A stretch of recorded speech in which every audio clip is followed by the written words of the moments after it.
Bismillahirrahmanirrahim. Alhamdulillahirrabbilalamin. Ar-Rahmanirrahim. Maliki yaumiddin. Iyyaka na'budu wa iyyaka nasta'in. Ihdinas siratal mustaqim.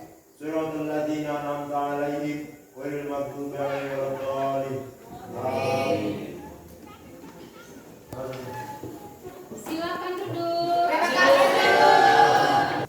Sudah siap menerima pelajaran pada hari ini? Sehat?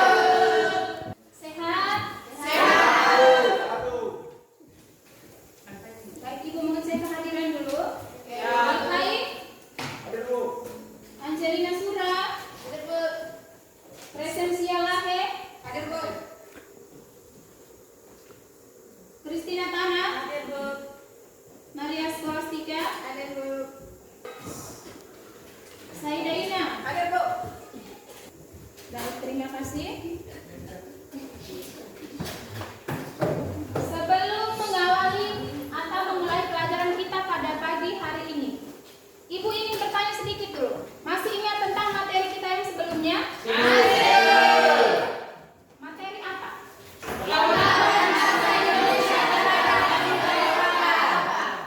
Perlawanan bangsa Indonesia terhadap bangsa Eropa. Sekarang Ibu mau tanya, adik-adik bisa membayangkan tidak kehidupan bangsa Indonesia pada waktu penjajahan dahulu?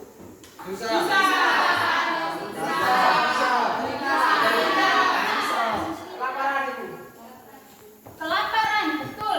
Ada lain? Melarat, menderita, ditindas, kerja paksa. Ada lagi? Jadi kehidupan bangsa Indonesia pada masa penjajahan itu adalah menderita karena ditindas, dijajah, dan apa lagi? Melarat. Dari materi sebelumnya itu adalah penjajahan bangsa Eropa di Indonesia yang menyebabkan terjadinya perlawanan. Maka kita masuk ke materi kita pada hari ini, yaitu bab 3. Materi kita adalah dampak perkembangan kolonialisme dan imperialisme. Dari dampak kolonialisme dan imperialisme ini, manfaat dan tujuan apa yang perlu kita ketahui supaya kita bisa mempelajari. Jadi manfaat dan tujuan ini adalah siswa-siswi sekalian itu bisa mengetahui dampak kolonialisme itu berupa dampak di bidang politik, bidang sosial, bidang budaya, bidang ekonomi, dan bidang pendidikan. Dengan kompetensi dasar kita hari ini adalah kompetensi dasar 3.3, yaitu menganalisis dampak politik, budaya, sosial, ekonomi, dan pendidikan pada masa penjajahan bangsa Eropa. Yang kedua, 4.3, menalar dampak politik, budaya, sosial, ekonomi, pendidikan pada masa penjajahan bangsa Eropa. Dengan indikator pencapaian kompetensi kita itu ada 6, yaitu yang pertama, mampu menjelaskan kehidupan politik pada masa penjajahan bangsa Eropa. Yang kedua itu mampu menjelaskan kehidupan sosial pada masa penjajahan Eropa. Dengan model pembelajaran yang kita gunakan pada hari ini adalah problem based learning. Coba perhatikan gambar di depan. Amati 2 gambar di depan ini.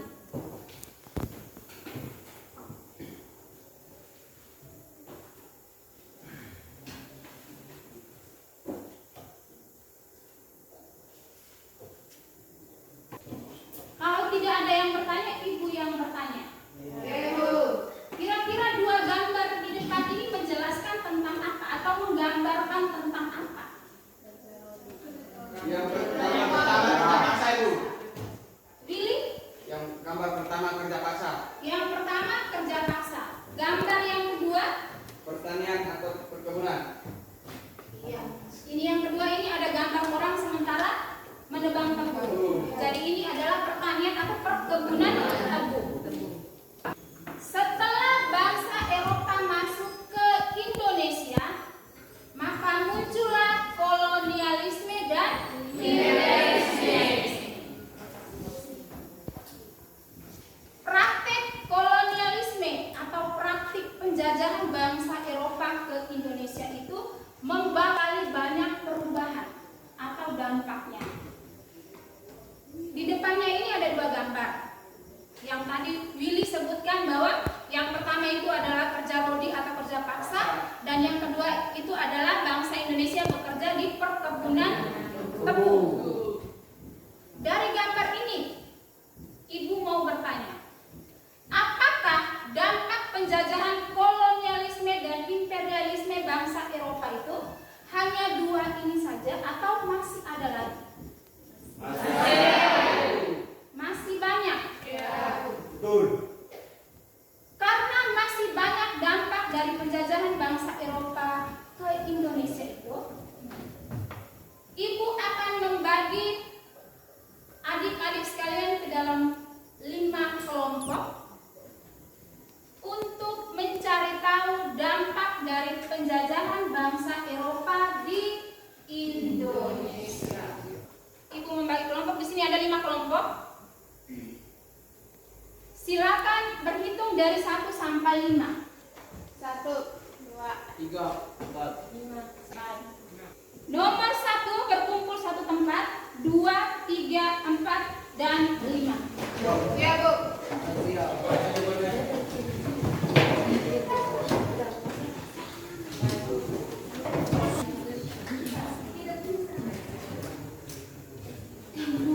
Semua sudah dalam kelompok? Ibu membagikan LKPD-nya.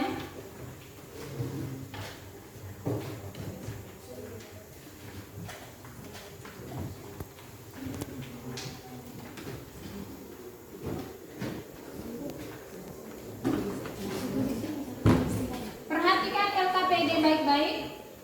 Silakan mencari referensi itu dari buku siswa ataupun modul yang sudah ibu bagikan.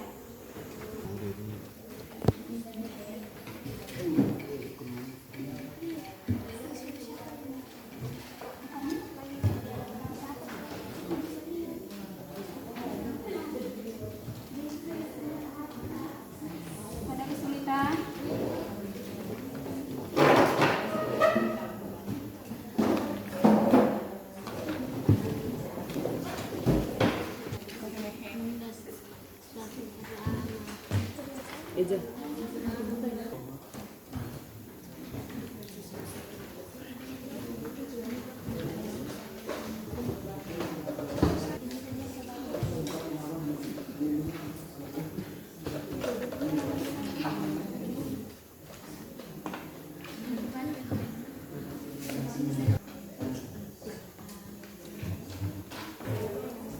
Kelompok 1, 2, 3, 4, 5 sudah semua?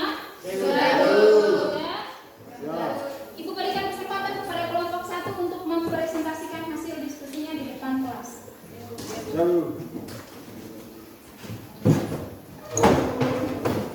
Baik, selamat pagi untuk kita semua. Terima kasih atas kesempatan dan waktunya yang telah diberikan. Kami akan mempresentasikan hasil kerja kami yaitu materi tentang dampak kolonialisme di bidang sosial. Baik, saya akan memberikan kesempatan dan waktunya untuk teman saya mempresentasikan hasil diskusi kami. Baik, kesempatan yang diberikan, saya akan menjelaskan sedikit mengenai dampak kolonialisme dan imperialisme di bidang politik. Dan dalam bidang politik, kolonialisme dan imperialisme bangsa Barat di Indonesia menyebabkan semakin hilangnya kekuasaan politik dan para penguasa Indonesia yang beralih ke tangan Belanda. Hal tersebut dibuktikan oleh beberapa faktor sebagai berikut. Yang pertama, penerapan sistem indirect atau sistem pemerintahan tidak langsung, yaitu dengan memanfaatkan penguasa-penguasa tradisional seperti bupati dan raja yang memerintah atas nama VOC. B. Munculnya berbagai perlawanan rakyat Indonesia terhadap pemerintahan Hindia Belanda. E. Semakin merosotnya dan bergantungnya kekuasaan raja kepada kekuasaan asing, bahkan sebagian diambil alih atau di bawah kekuasaan kolonial. Kolonialisme di bidang politik adalah sebagai berikut. Daendels atau Raffles sudah meletakkan dasar pemerintahan yang modern. Para bupati dijadikan pegawai negeri dan digaji. Padahal menurut adat istiadat, kedudukan bupati adalah turun-temurun dan mendapat upeti dari rakyat. Bupati dijadikan alat kekuasaan pemerintahan kolonial.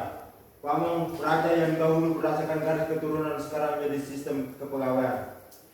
Jawa dijadikan tempat pusat pemerintahan dan pembagiannya menjadi wilayah prefektur. Belanda dan Inggris melakukan intervensi terhadap persoalan kerajaan. Contohnya tentang pergantian tahta kerajaan sehingga imperialis mendominasi politik di Indonesia yang mengakibatkan peranan elit kerajaan berkurang dalam politik. Selain itu, sistem pemerintahan di Indonesia sekarang merupakan warisan dari penerapan ajaran trias politica yang dijalankan oleh pemerintah kolonial Belanda. Dalam badan yudikatif di struktur tersebut, pemerintahan kolonial Belanda membagi badan peradilan menjadi 3 macam berdasarkan golongan masyarakat di Hindia Belanda. Badan peradilan tersebut terdiri dari peradilan untuk orang Eropa, peradilan orang Timur Asing, dan peradilan orang pribumi. Dalam badan legislatif, pemerintah kolonial Belanda membentuk Volksraad atau Dewan Rakyat pada tahun 1918. Baik, demikian hasil presentasi dari kami. Apakah ada teman-teman yang ingin bertanya? Waktu dan kesempatannya kami berikan kepada teman-teman untuk bertanya.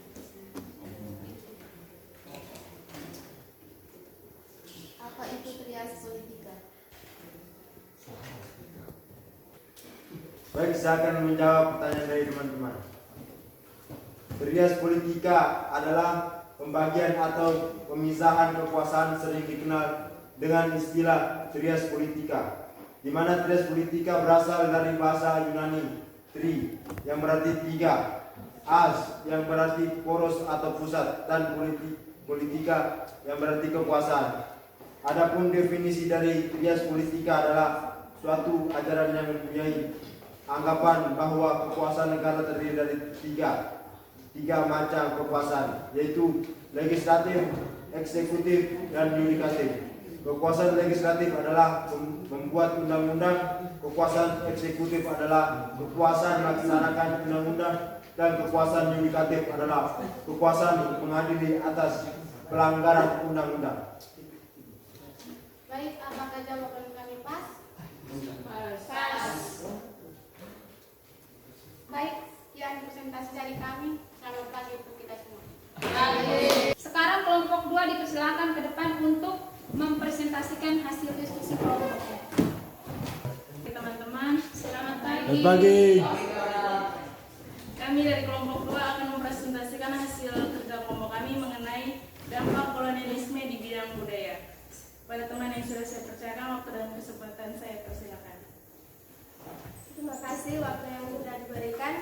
Baik, di sini saya akan menjelaskan dampak dari kolonialisme di bidang budaya. Kebiasaan pemerintah kolonial yang menggunakan bahasa Belanda di sisi lain membawa pengaruh tersendiri. Sedikit banyak kita punya banyak bahasa serapan yang berasal dari bahasa Belanda, Portugis, dan Inggris.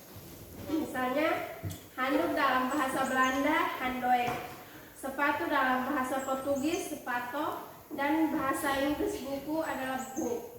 Selain kosakata, ternyata kedatangan bangsa Eropa juga mengenalkan berbagai hal baru ke bangsa kita. Misalnya, kita jadi tahu berbagai musik internasional ataupun tarian seperti dansa. Selain itu, ada juga bangunan-bangunan yang menjadi saksi bisu terhadap segala peristiwa masa lampau. Semua bangunan tersebut punya ciri khas yang sulit dibuat saat ini.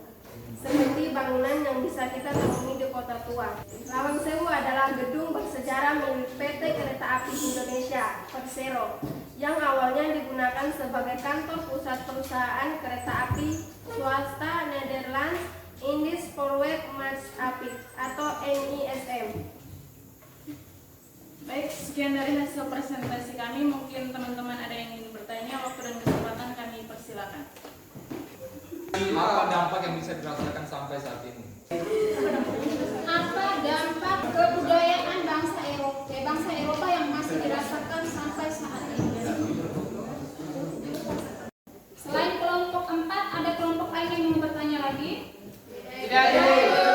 Ya. Kelompok 2, silakan menjawab pertanyaan dari kelompok 4. Kami akan menjawab pertanyaan dari kelompok 4 mengenai apa dampak dari budaya Eropa sampai saat ini. Yang pertama, dalam bidang kesenian. Salah satu pengaruh yang masih dapat kita lihat adalah seni musik roncong yang merupakan pengaruh dari musik Portugis. Yang kedua, beberapa bahasa dari bahasa asing diserap dan menjadi bahasa Indonesia. Yang ketiga, dalam bidang arsitektur.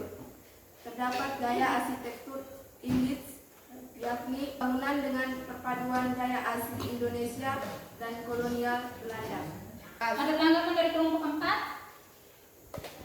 Tidak ada? Baik, sekian dari hasil presentasi kelompok kami.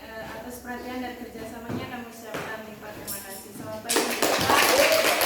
Kami dari kelompok 3 ingin mempresentasikan hasil kerja kami mengenai dampak kolonialisme di bidang sosial. Kepada teman, saya persilakan. Terima kasih atas kesempatan yang diberikan. Di sini saya akan menjelaskan sedikit tentang dampak kolonialisme di bidang sosial. Kedatangan bangsa Eropa ke Indonesia membawa dampak dalam bidang sosial. Salah satu dampak dalam bidang sosial adalah munculnya masyarakat yang menganut agama Katolik. Di samping penyebaran agama Katolik, agama Kristen Protestan juga turut tersebar di Indonesia. Dalam bidang sosial, politik, kolonialisme, dan imperialisme di Indonesia membawa dampak antara lain sebagai berikut. Yang pertama, terjadinya perubahan pelapisan sosial dalam masyarakat masa kolonial, yaitu sebagai berikut. 1. Golongan timur asing yang terdiri dari orang Cina dan Timur Jauh.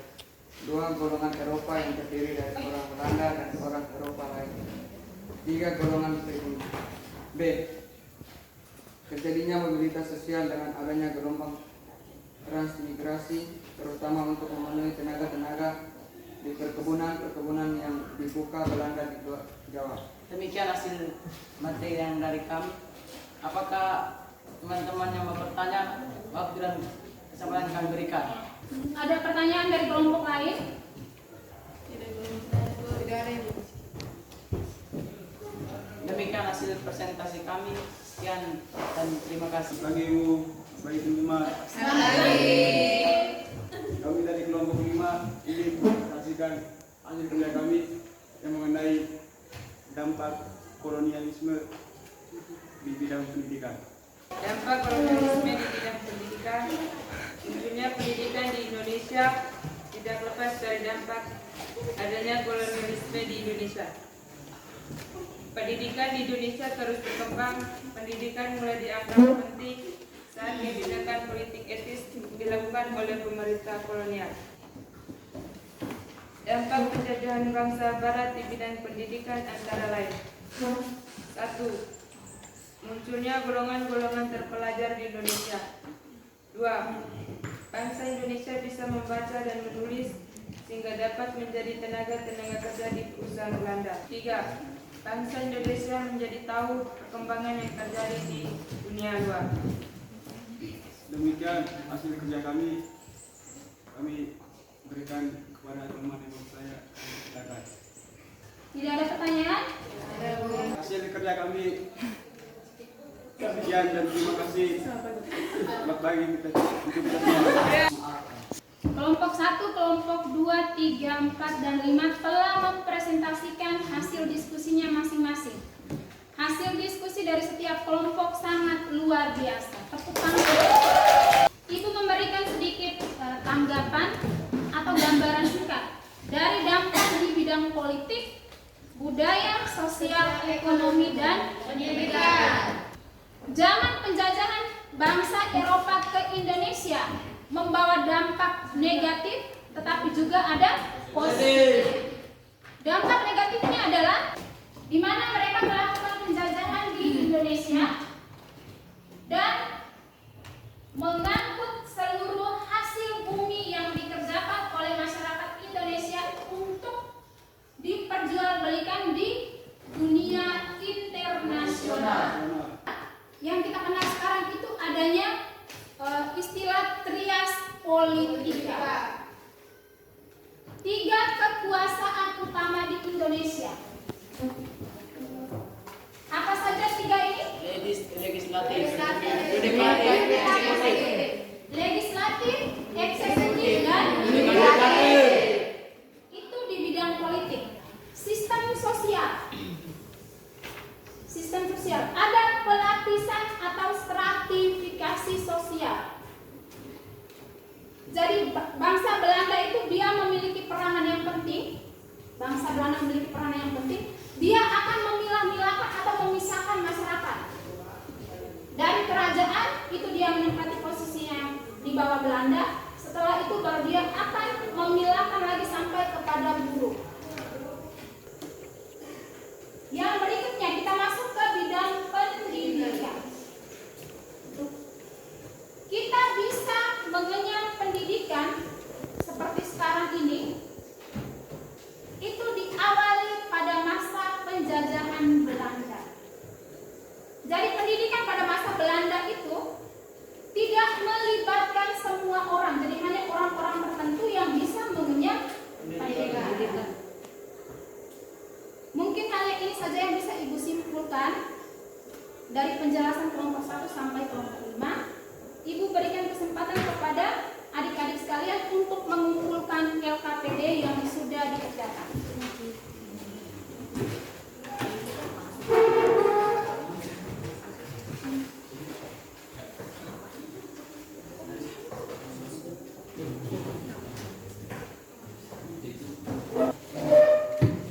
Sebelum mengakhiri pembelajaran, Ibu memberikan evaluasi. Ini berupa soal pilihan ganda 10 nomor. Ini dikerjakan secara individu, tidak kelompok.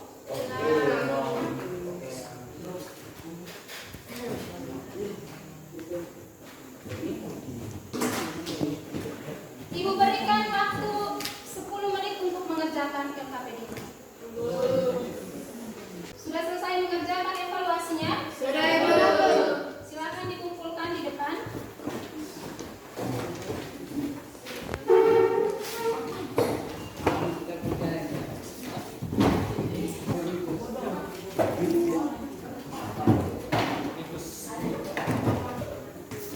Sebelum mengakhiri proses pembelajaran kita pada pagi hari ini, Ibu dengan adik-adik sekalian harus menyimpulkan. Kita harus menyimpulkan seluruh pembelajaran kita pada pagi hari ini.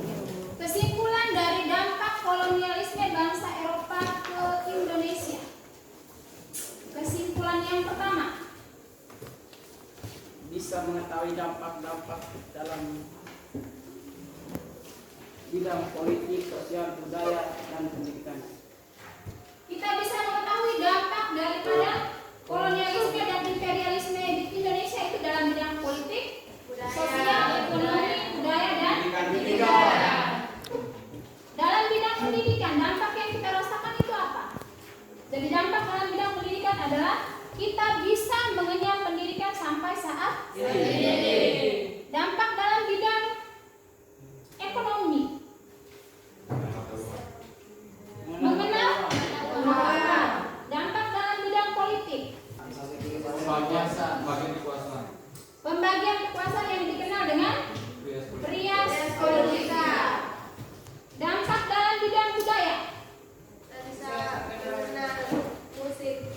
Iya. Kesenian, arsitektur, dengan bahasa. Nilai moral apa saja yang bisa kita ambil dari materi kita mengenai dampak kolonialisme dan imperialisme di Indonesia? Saya dulu. Sherly? Bersatu untuk mengusir penjajah. Persatuan, itu yang pertama. Yang berikut, jadi nilai moral yang kita ambil adalah dari dampak kolonialisme dan imperialisme kita mengambil dua sisi. Yang pertama itu positif dan yang kedua itu adalah negatif. Sisi positifnya itu misalkan kita lihat dari bahasa yang kita gunakan sehari-hari, itu merupakan bahasa serapan dari bangsa Eropa. Yang berikutnya lagi, yang kedua, arsitektur, bangunan, itu bisa kita gunakan untuk membangun negara kita itu dari antara perpaduan dari bangsa Eropa dengan Indonesia. Terus yang berikutnya lagi, sistem pemerintahan yang diterapkan pada waktu itu kita bisa gunakan sampai sekarang. Dan nilai negatifnya, misalkan penguasaan suatu wilayah, penjajahan, penindasan, kerja rodi atau kerja paksa itu kita tinggalkan. Yang positif itu kita kembangkan, yang negatif itu kita tinggalkan atau kita buang jauh-jauh. Bagaimana dengan proses pembelajaran kita pada hari ini?